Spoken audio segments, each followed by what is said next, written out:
Hey guys, welcome back to the channel. What better day than hatch day, and preparation for setting new eggs is perfect for talking about hatch rates. So hang out with me for a little while I get ready to put new eggs into the incubator, get some chicks out of the incubator, and and along the way we're going to talk about hatch rates. But let me get situated first. So I collected some eggs and get ready to set them. I don't candle each individual eggs. I do a quick visual inspection to see if there's any visible cracks. I usually do that already when I collect the eggs, but I do it a second time when I either ship those eggs or set them myself here for incubation. Now with these rails here, I sometimes need to check a little bit for the size. Those are the Quail rails for the CT180 Hatching Time Incubator, but some of the jumbo eggs are pretty big. So worst case scenario, what I can do there is take that rail out and set it in the goose rail. Fits about 9 here.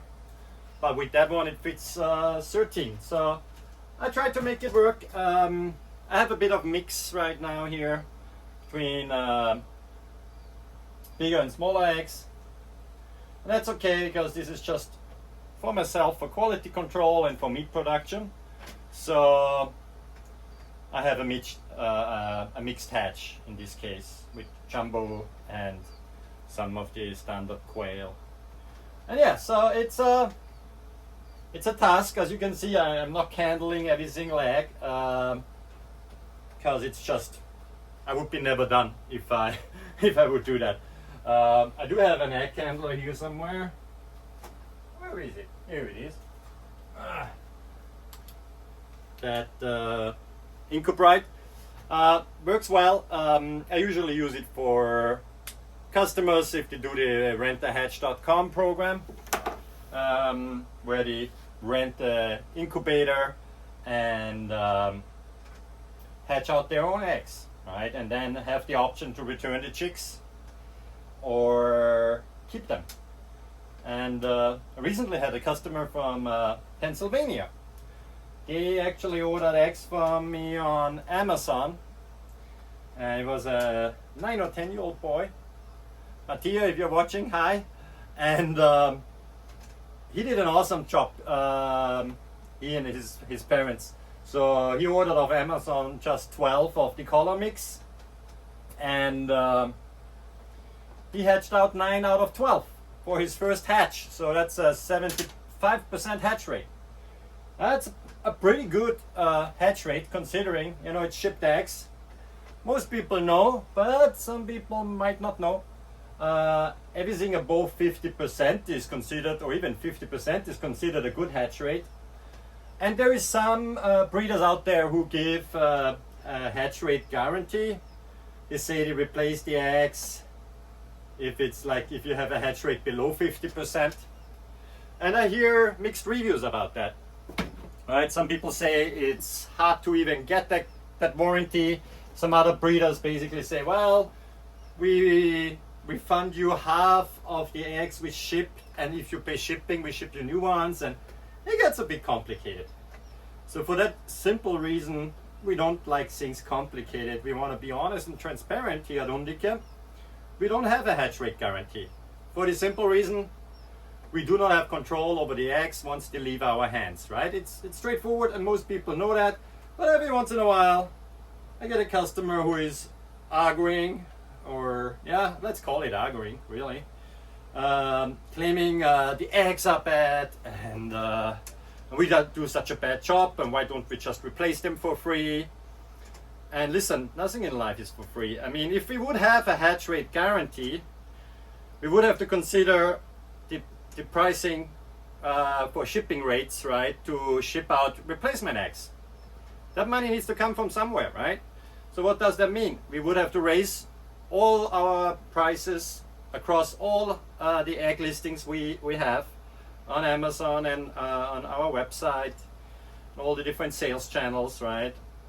And so pretty much everybody would pay more, and that would make our eggs maybe less competitive as well, so maybe we would sell less, and I guess I would be okay with that. But then you have people who might abuse that, right? And being now 5 years in business, I have seen my share of let's call it interesting customer interactions, or even scammer, right? Claiming that all eggs are broken. And then you come across a Facebook page, you see our packaging there, and they say, oh yeah, I got 60% hatch rate, and it worked out great. And you see our packaging there, and you wonder, oh wow, magic, all eggs are broken, but they hatched. So do we sell magic eggs? No, we don't. But what we sell is honest and transparent hatching eggs. If eggs are older than 48 hours, we can still sell them as fresh eggs. We can sell them as eggs for pets. We make food top out of it, or we use it on our farm. I mean, sometimes I take eggs which are 10 days old and just hatch them, just see how the hatch rate turns out, and I get pretty good results. So we do not have, I mean, the eggs are not sitting around here waiting for, being bought. We collect them fresh, right? And only when we are confident with our hatch rates we have here, and we're going to see later how this hatch turned out. And we do that across all the farms in our network, that we constantly hatch for either meat production, replenishing breeding stock, local chick sales, and all that good stuff, right? We make a ton of different products out of the eggs. So the hatching egg sales is just one piece of the puzzle, right? So if we're not confident that our eggs are up to a good fertility rate, because that's what we look at here, right? We need to provide you with a good fertility rates for your eggs. If you're not confident about that, then we sell them as a different egg, right? Then this hatching egg becomes a fresh egg, or it becomes a food topper, and all that good stuff. So that's it. We want to be honest, transparent, and show you what we do here, right? And I would say 99% of customers understand that we need to make a living here on our farms. It's not a hobby anymore for us. This is our source of income. I need to pay for my children's education, healthcare, delight, maybe 1 or 2 vacations a year in a camper or in a tent, or we are not living like the luxurious lifestyle here on the farm. So most people understand that, and of course we pay our taxes and all that good stuff, selling fees online on all these different marketplaces. So a lot of the money from the price you see, it's not going into my pocket here. A lot of that goes to the postal service for shipping, packaging material, marketing fees, professional fees, MPIP certification, professional memberships like the Coturnix Breeder Association, education for ourselves as well, if we do something to learn something new, and that costs money, right? So we reinvest a lot of that small little profit margin we have on those eggs. That's often reinvested on our farms, build something new, a new barn, maybe expand a little, or and also put food on our table, right? So most customers understand that, and therefore, those eggs are not free. They are not popping out for free out of the quail. So therefore, we don't send free replacements. We make that very clear, like in this video, like on our listings online. We just don't offer a hatch rate guarantee. For those factors I just told you, we have no idea in the summertime or winter time. We don't know if customers let the eggs sit then in their mailbox, right, for a prolonged period of time so that they get too hot or do freeze. Well, I mean, we can't carry them from your mailbox into your house, right? And so since we don't have the inside of what equipment you're using, what your experience is, and the handling in the post, in the mail, right? We just don't guarantee hatch rates. We are transparent about that. Therefore, we can price the eggs more affordable than if we would provide one, right? And we really just appeal to our customers to understand that, right? And most customers do, and I thank you for that. And some, unfortunately, don't. Then those are the guys who threaten us to leave bad reviews on social media and give us a bad review on one of those marketplaces. And then it might look like to other customers, oh, those guys at Undique don't do a great job. Well, make yourself your own picture. Don't always believe reviews online. Often that's being used to threaten somebody, to give stuff away for free. And sorry, nothing in life is for free, right? So that's it. That's about hatch rates from my perspective, right? And I've been in your shoes. I started this as a hobby. I ordered from, some of those well-known breeders, people who are in business since many, many years, and I've got mixed hatch rates. And sometimes I have to, pick my own nose in a way of, okay, I used a crappy incubator in the very beginning. That thing for $50. It just was not up to the standard. Didn't keep the humidity well, the temperature well, fluctuations. And I found that out later on by putting one of those groovy thermostats into the incubator on the egg level and checked it then with the app and saw what's going on there. And I figured, that's probably not good for the eggs. And I had to educate myself a bit, right? And so I've been in the shoes from a customer perspective. I was in touch with one of those breeders who guarantees hatch rates. Well, never really got any free eggs. And by now, being in the business now since many years, I understand it. But then, why you claim you have one if you don't really honor it, I guess it's tricky. Therefore, again, we don't have that. And that's fine. But what we do is give you support, right? If you go on our website, www.undique.us, why did we choose .us?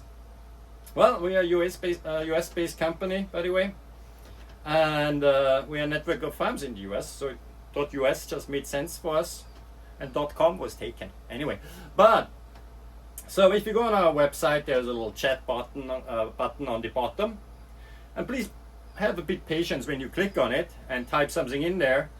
Well, I'm working all day long on the farm, on the computer. But if I'm on the computer, I see your chat usually straight away. If I'm cleaning quail poop, I might not have my hands free. I might not be able to reply straight away. So in the worst case scenario, you leave us your name and email, and I get back to you within 48 hours, because I do take off on a Sunday.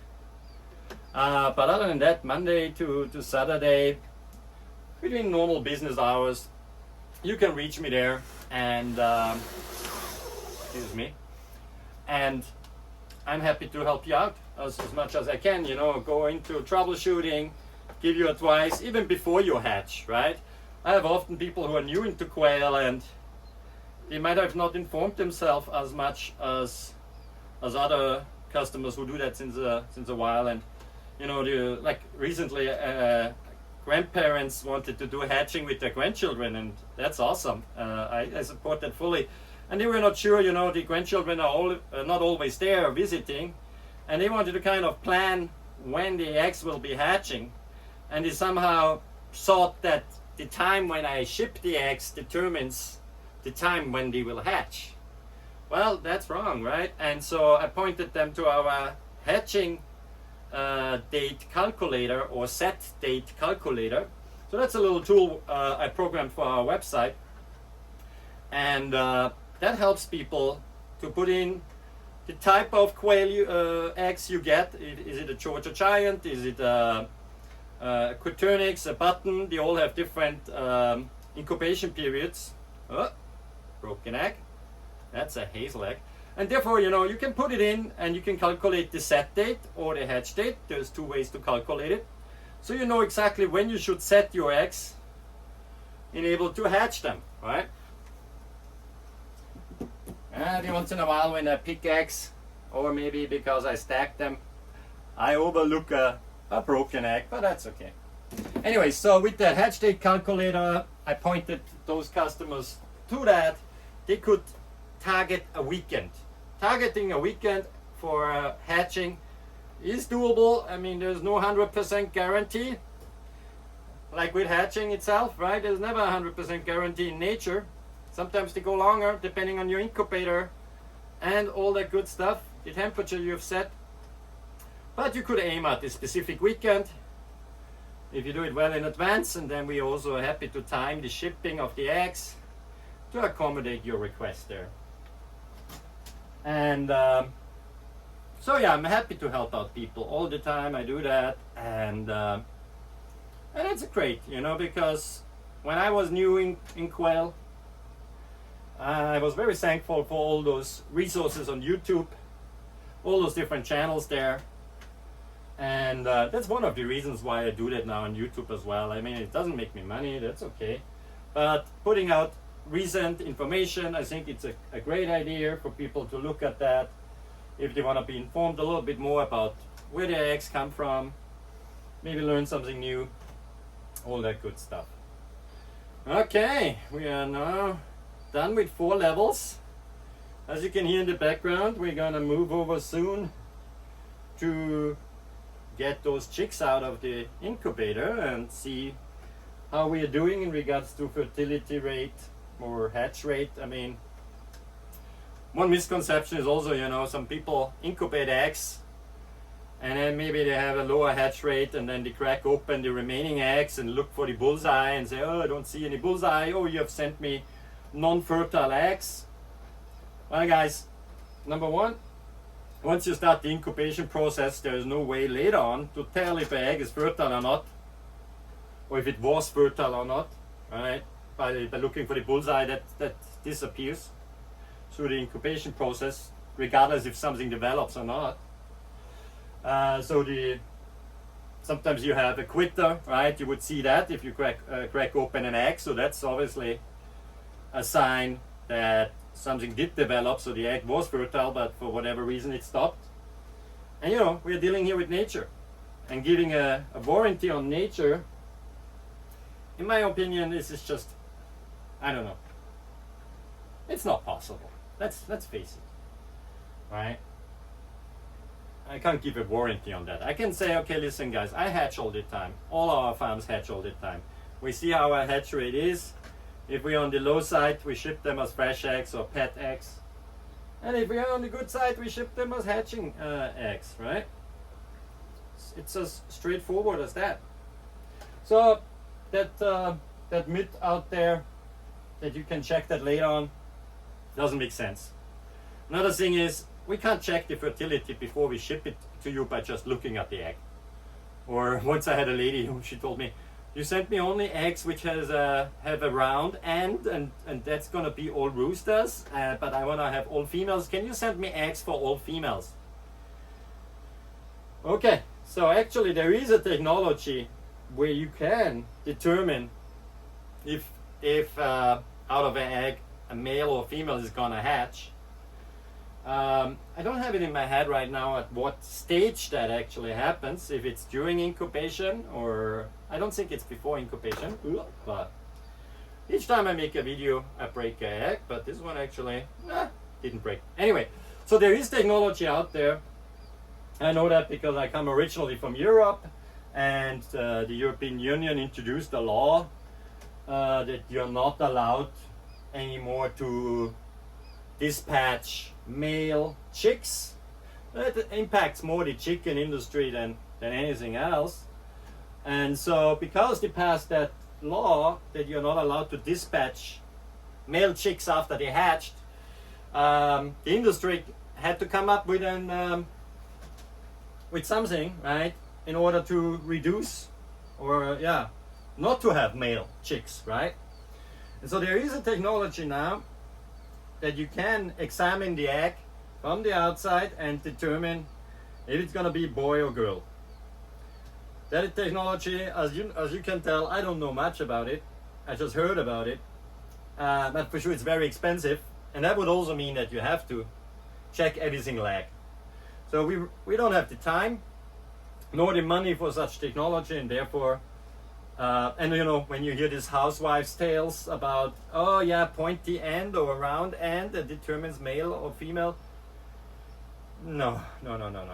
And the way it is usually 50-50. With my friend there, Mattia. So he had 9 birds hatching over there in PA, and it was 7 girls and 2 roosters. So a pretty good ratio actually. So he got lucky there, right? But that's not always the case. Usually it's 50-50, and there's nothing we can do about that. So coming towards an end, I might have brought out a bit too many eggs, but that's okay. I'm always hungry on the weekend. So yeah, we can't determine the sex before we send those eggs to you either, right?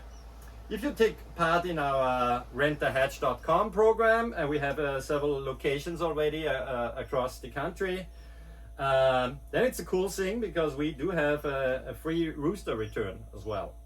So we have I'm here in New Jersey, Bridgewater, New Jersey. We do have a location in Texas and a location in Florida as well. And we're working on having more locations available for you guys. And if you're interested to become such a location, check it out on rentahatch.com. If you scroll to the bottom, it says vendor information. Then you can find out, or you can contact me and find out how you can offer something like rentahatch.com to become a location and offer this educational program in your community to help homeschoolers, schools, families to discover a little bit how those little birdies hatch, and give them an option to decide, hey, I want to return the roosters only, I want to keep the hens, or I return them all as they like, right? But I think it's a great service for the community, that they can do a cool experience, which is priced, that obviously our time is paid, but also that the customer gets really value for it, right? If you think about it, we rent out the incubator, we provide the eggs, we provide the support, all the educational material, and take the birds back if they like us to take it back. So that's a lot of work. And when I went bowling last year with my kids, we did rent a lane for like 3 games, had some soft drinks and some finger food, and $150 later we were done with bowling. So for 2 hours entertainment, $150. I think what we price on Rent a Hatch for the experience is affordable. It's a great opportunity for people to try out without a commitment the quail keeping. And it's a long experience. I mean, okay, yeah, the first 18 days when the guys are in the incubator is not that exciting, but once they hatch, it gets really exciting, right? So that's something we like to offer as well. And that's something we do give away sometimes here locally in Bridgewater as well, for school raffles or charity projects such as a wildlife rescue we recently supported and donated rental experience to be raffled off, and that raised some money for the wildlife refuge, which is a nice thing to support. So you could do the same thing, or if you are in the Bridgewater area and you're interested and you have some event going on with a raffle, let me know. I'm happy to support you guys. So nearing an end here with the prep for setting the new eggs, and now we get into getting these birdies out in a minute. Now, yeah, so I talked a lot about hatch rates, fertility rates, what we do here on the farm. Maybe a few more thoughts, right, in regards to that.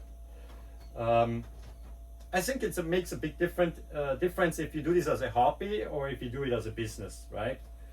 If you do it as a business, there's a lot of stuff coming with it, right? In regards to, being compliant with all the different regulations, right?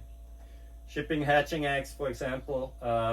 You want to be MPIP certified, you do the AI testing. So you have sometimes a loss there if something goes wrong when you test the birds. I recently had a test, and 2 birds got too excited and their wings got broken in the process, and they had to be culled. That happens. It was only 2 birds out of hundreds, so not a big loss, but you know, it happens, and it's a lot of time you put into it. Time, sweat in the summertime. Everybody who has quail knows how lovely it is to keep your setup clean in the summer when it's 90 degrees out there. Okay, you have your vents on and you might have a climate controlled setup. I do have a lot of vents and things like that, but it can get hot, and you know, the waste management, not to disturb neighbors with smell or anything like that. It's really all, there's a lot to it, right? And even if you have a hobby setup, I mean, you know, it's a commitment, right? If you go on vacation, if you have time for vacation, you need to consider, you know, who's looking after the quail, right? For example. So that's it, you know, I think all of us, like all those breeders out there, and you know who I'm talking about, right? I think if you look on Facebook and in their social media or on their YouTube channels, you see a lot of people with a lot of commitment, right? And nobody's in there for the quick money, right? If I want to have a secure income and healthcare paid for and all that good stuff, then I go back to my old job and sit in front of a computer all day, right? I make a good salary, but I choose not to do that anymore. So I'm not complaining. I'm just saying, you know, we are committed, and we love what we do. There needs to be love in there, right? Because if you don't love what you do, why you do it, right? I had once a boss, he told me, either you love it, you change it, or you leave it. So I left. I left my old job because I didn't love it anymore. I couldn't change it, so I only had the third option left. I left it. And it was a good decision. Looking back at that, I'm doing that now nearly 3 years full time with the quail. Built the brand, built the network, have awesome other farmers to work with, to learn from, to teach, to have a good community, and I really, really like what I'm doing. So definitely not complaining. So now, the eggs are set, some left over for breakfast, that's good. Now the baskets are ready for the birdies. When I open the incubator, I'm gonna put on this mask, to protect my lungs, and I would recommend you to do the same thing. When quails are hatching, like in this kind of setup, there's a lot of this fine little hair. You don't want to get that into your lungs. My lungs are already damaged. I was a smoker for 30 years and I was a firefighter for 14 years and worked with chemicals in the past and did not always wear back then the proper precautionally masks and things like that. So my lungs are damaged, so I don't want to damage them any further. Therefore, that thingy goes on, at least for the beginning, and you're gonna see snowflakes in here, I guess, with the lighting. So let's get ready for that. Before I put on the mask, I have a sip of a drink, which I have over there.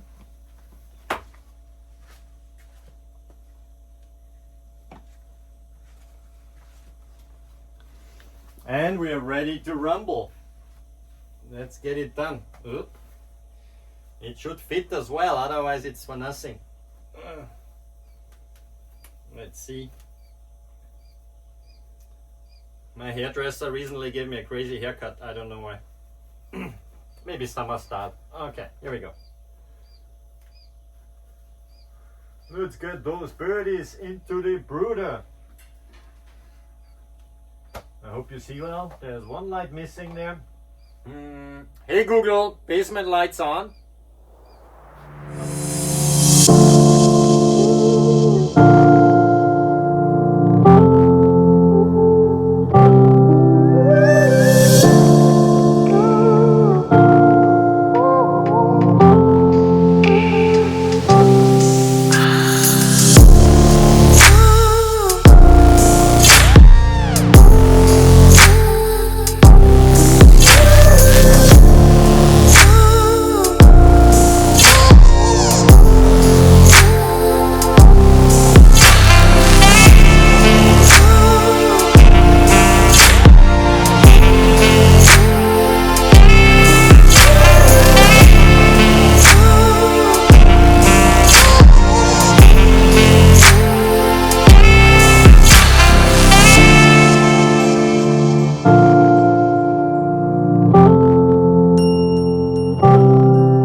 Okay, still a little dust in here, but it's okay. I hope you can see me through all the flakes here in the camera. I'm gonna make my way out of here in a second anyway. Just wanted to take the mask off that you can hear me a bit better. And yeah, those little flakes here, I'll get out of here in a second. So, what you did see now, it is always an exciting process, and you never know what you're gonna get. Did a quick calculation, so this is day one. There's 2 already hatched while we were talking, or counting. I set originally 468. I had a heat wave here recently in New Jersey, so I think the roosters were not that active, because so far I had 367 hatching out of the 468 I hatched. So that means there's 100 eggs remaining in there right now. We saw there is 2 cracked ones, makes it 98. 2 already hatched, makes it 96. So 96 eggs are left. I'm gonna leave them until tomorrow. There's always gonna be some quitters. There's always gonna be some who hatch late. I barely ever have any hatching with birth defects, like sprayed legs or anything like that. Barely ever have that, so I'm happy about that. So I didn't do the exact hatch rate percentage yet, but as it looks like it's gonna be somewhere 75, 80s, and that's for the time of the year pretty good.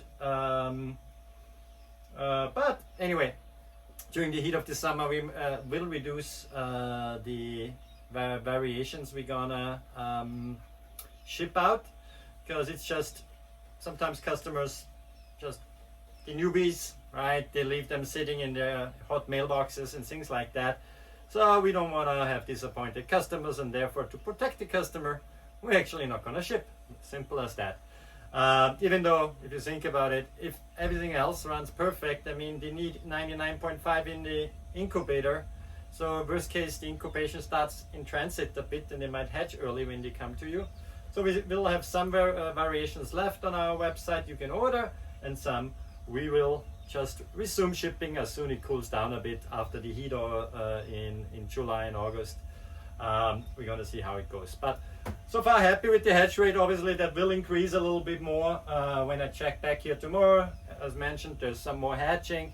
So that means for the fertility rate, it's definitely in the 90s, probably more. I'm going to check then the remaining eggs to see, did something develop? Was it quitters? To determine the fertility rate. And if it is in the higher 90s, then I'm happy with the result, that I know you customers can also achieve great results at home. So that's how we do things here. I'm not going to show you how I now, when I transfer them in the brooder, I check again their feed, how they do, if they're healthy and happy, for any birth defects. So I'm going to sort through them when I place them one by one in the brooder. I have done that in previous videos, so you can look back here on the channel to see what else is out there. But yes, it's nice and crowded in there now. That means they keep nice and warm. I always make sure I don't overcrowd them, so there's about 150 now in each basket, a bit more than that, 180 of them. So I rather be quick now that there is no injuries here. You know, they form these little balls when they're cold, so I don't want that anybody gets squished. So I'd rather be quick now. The setting of the eggs I do tomorrow after the last guys come out. I can wait an extra day. That's no problem at all. And then we'll see how the next hatch goes, which goes now into July. And we do the same thing over and over again. So it's a rotation every few weeks, right? In some farms we have multiple incubators, so there is basically every week something hatching. And so that's what we do for quality control. I hope you enjoyed tagging along here. If you have any questions, please get in touch either through the website chat, a little chat icon there. There's also a contact form on the website. You can leave a comment, like and subscribe here on the channel as well. And yeah, if you have any recommendations, if you saw something I could do better, please let me know as well, because I'm always looking into optimizing things. So I better get out of here now. Maybe it's not perfect that I do that here where I store my food, but my resources are limited. But yeah, let me know if you have any questions, advice, comments. That would be nice. Thanks for watching, and I wish you a good rest of your day.